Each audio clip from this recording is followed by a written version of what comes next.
Welcome to Once Upon a Tale of Kids. Join us on magical adventures filled with enchanting stories, fun animal friends, and exciting lessons. Don't miss a single moment of the fun.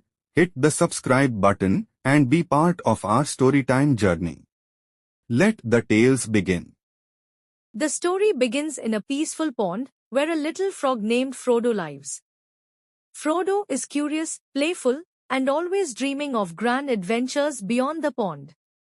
He has heard stories from the wise old turtle about the world beyond, but he has never left his safe home.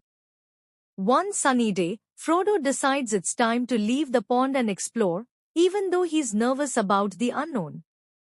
Frodo begins his journey, hopping from one lily pad to another, feeling proud of his progress.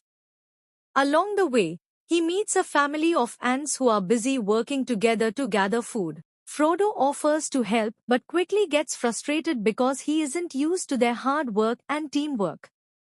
Frodo learns that everything takes time and patience, and sometimes, things aren't as easy as they seem. Frodo enters a dense forest and faces several challenges, crossing a deep stream, avoiding a mischievous snake, and finding food. He struggles at first but remembers the lessons he's learned. He uses his cleverness to outsmart the snake and finds food by using his strong jumping skills. Along the way, Frodo makes friends with a bird and a squirrel, who help him overcome obstacles. Frodo reaches a steep mountain and hears the wind howling. His heart races as he looks up at the towering peak.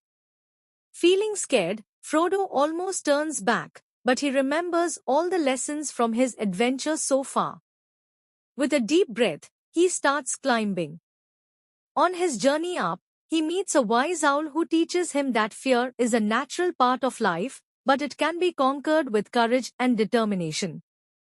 After his long adventure, Frodo finally reaches the top of the mountain and is rewarded with a beautiful view of the pond where he started his journey. He feels proud of himself for facing his fears and learning so many valuable lessons along the way. Frodo returns home, sharing his story with the other animals, teaching them the importance of bravery, teamwork, and perseverance. The story ends with Frodo sitting by the pond, now wiser and more confident. He knows there are still many adventures ahead, but he is no longer afraid of them. The screen shows Frodo smiling, surrounded by his new friends, and the narrator reminds kids that the real adventure is the one within themselves.